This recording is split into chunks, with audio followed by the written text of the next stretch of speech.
Why, hello there YouTube and welcome to a Revolting review. Today I am reviewing The Exorcist, the beginning, not the beginning, The Exorcist Believer. There we go.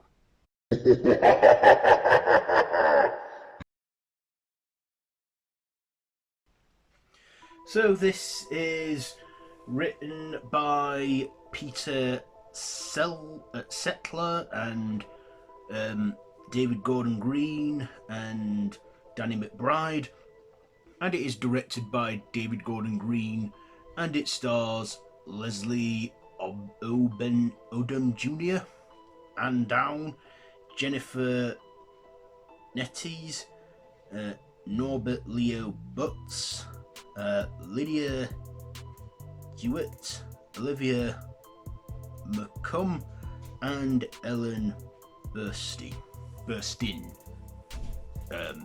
in that. Okay, so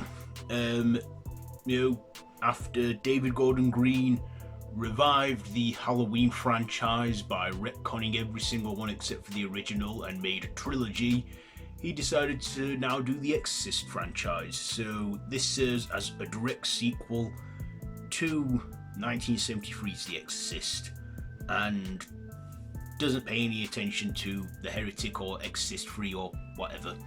So this is 50 years after the original, which follows a single father and his daughter Angela after his wife, Angela's mother, was killed in the Haiti earthquake, and then he raised her by herself, and then she has her friend Catherine, and they both decide to go off in the woods and do a little fun ritual, and then they disappear for 3 days only to come back with something evil, and they have to turn to Chris McNeil, who knows, do excuse that. So yeah, Chris McNeil, who believes she can help them by summoning a team of various faith believers to exorcise the evil demon or demons. Is it Pazuzu? I think it's Pazuzu because Chris even says in the trailer and the film we've met before. So that's all I'll say without giving anything away. So what did I like about this one? Well, I thought, okay, David Gordon Green's trying another horror classic from the 70s, only 50 years later. First of all, Ellen Burstyn,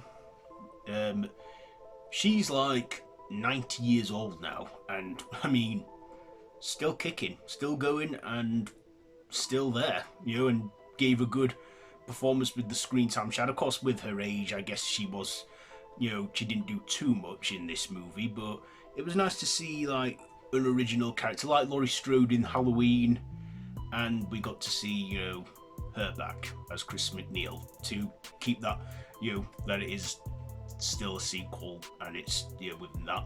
And Reagan is mentioned a few times, even in a picture. And yeah, I also liked the performances our two young leads did in this, playing the girls. Obviously they were being dubbed over when they were voicing the demons, talking in demons. And the makeup and that on them looked good and stuff. But yeah, it was a nice spiritual sequel. And I believe this is the first, again, of a trilogy that David Gordon Green's going to be doing. And I think we got another one coming out next year, and a third one coming out either the year after or the year after that. But I guess it depends on how well this one does.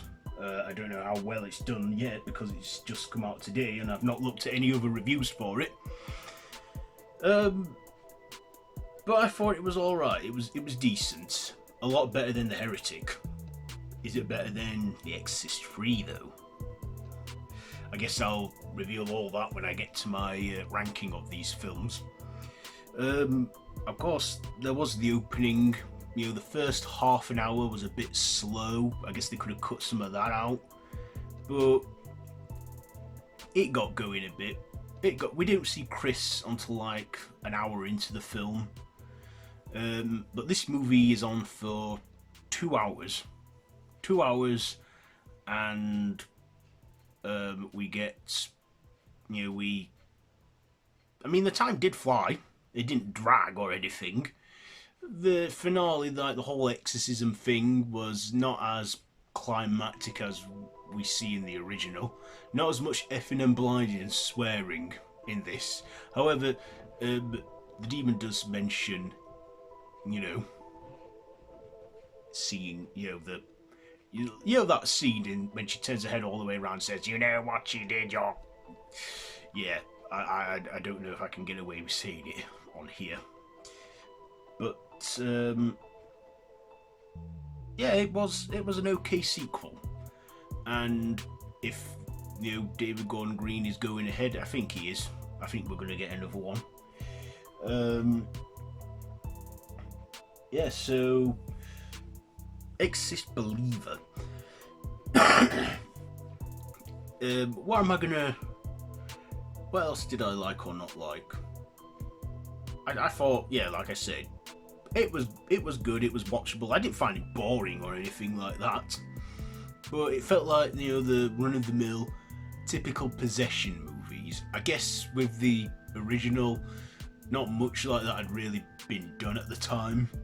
But now we've got loads of exorcism and possession movies, like, The Exorcism of Emily Rose, Devil's Due, and, what's that one called? The Devil Inside and all that. But it was nice, going to the franchise that probably did start it all. Is there any other exorcism movies predating The Exorcist? I don't know.